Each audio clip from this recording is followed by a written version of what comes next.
Olá pessoal, boa tarde. Sejam todos bem-vindos e bem-vindas a mais uma aula de topografia.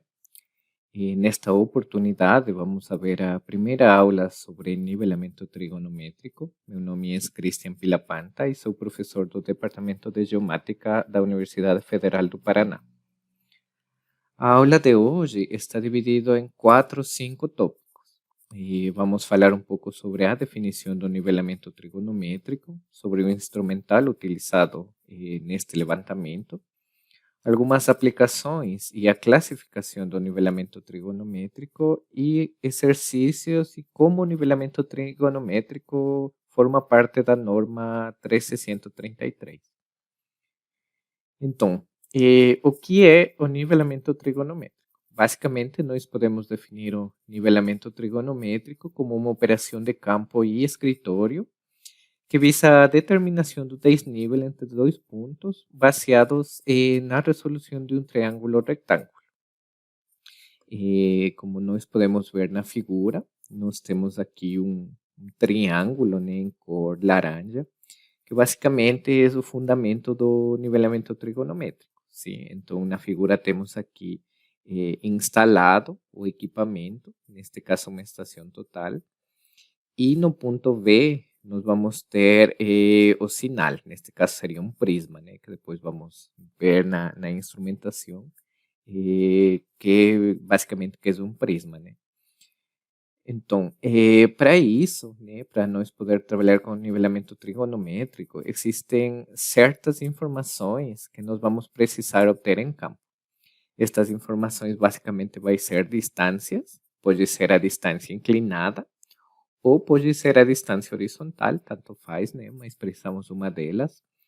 Os ângulos, né, neste caso ângulo vertical, cenital ou nadiral, neste caso na figura temos o ângulo C, que seria justamente o ângulo cenital, e a altura do instrumento, sim, logicamente a altura da estação total e principalmente do refletor, né, neste caso do prisma, porque vão ser parte da nossa equação.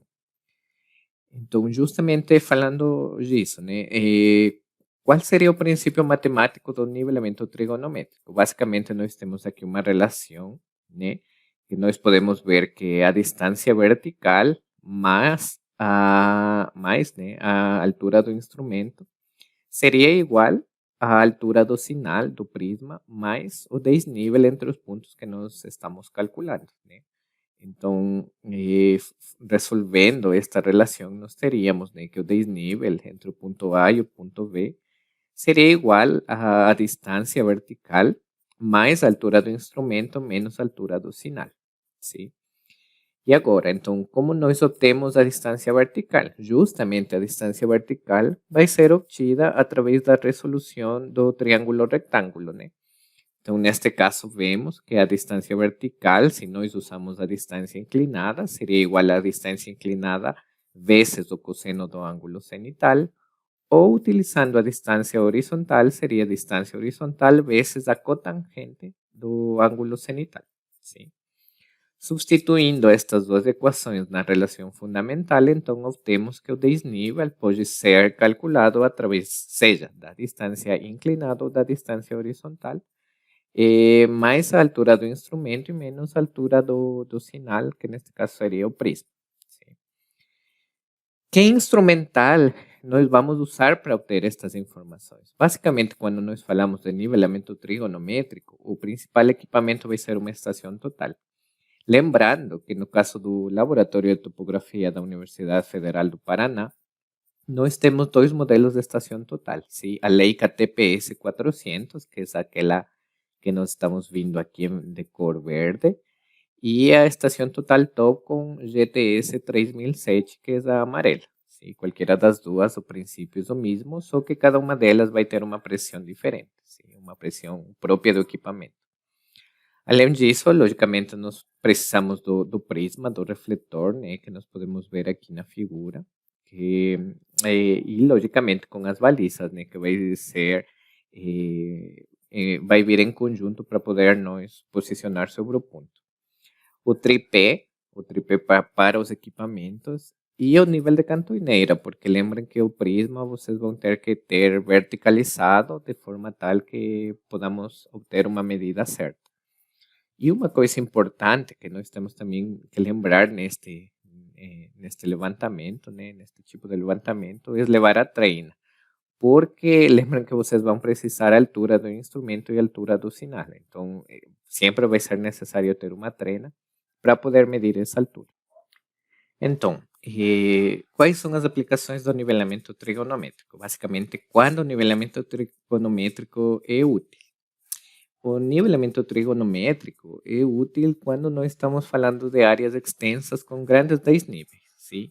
Lembrando que o nivelamento geométrico sempre vai ser considerado, ou melhor dito, é mais preciso que o nivelamento trigonométrico. Porém, ele vai levar mais tempo, né? Porque vocês vão precisar fazer lances curtos e porque ele está limitado pela visada horizontal, né? Logicamente. Então, neste caso, pensando, né, que o nivelamento trigonométrico vai permitir trabalhar em áreas extensas, nós podemos dividir o nivelamento como nivelamento trigonométrico para lances curtos e nivelamento trigonométrico para lances longos.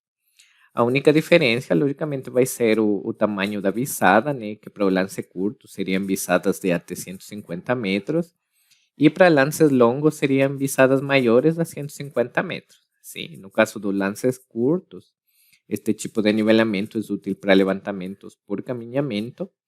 E no caso dos lances longos, este seria útil principalmente para a determinação dos desníveis entre vértices de triangulação de segunda ordem. Sim. Outra diferença importante, eu acho que essa é a principal que faz a diferença entre lances longos e lances curtos, é que no caso dos lances longos, vocês vão ter que considerar a influência da curvatura da Terra e da refração atmosférica, porque neste caso sua distância horizontal já não vai ser uma distância euclidiana, ele já vai considerar logicamente a curvatura da Terra. Então, falando do primeiro tipo de nivelamento trigonométrico de lances curtos, nós temos aqui na figura o esquema principal, né, a representação principal do nivelamento de lances curtos, que basicamente é a mesma figura que nós vimos a equação fundamental, né? Então, aqui nós já sabemos que se nós usamos a distância inclinada, o desnível entre os pontos seria a distância inclinada vezes o cosseno do ângulo cenital, e todo isso mais a altura do instrumento e menos a altura do sinal. E no caso da distância horizontal, era a distância horizontal vezes a cotangente do ângulo cenital, mais a altura do instrumento menos a altura do sinal. Sim, essa foi a equação que nós já vimos como equação fundamental e basicamente essa é a equação para lances curtos. Agora, quando nós falamos de lances longos, como tínhamos falado, nós temos que levar em consideração a correção pela refração atmosférica e pela curvatura terrestre, sim? Porque, como nós vemos aqui na figura, agora nossa distância horizontal vai ter que levar em consideração esta curvatura, sim? Porque a distância faz que a curvatura seja importante, né? Então, aqui nós podemos ver a equação 7, basicamente é a correção pela refração atmosférica. A equação 8 é a correção pela curvatura terrestre.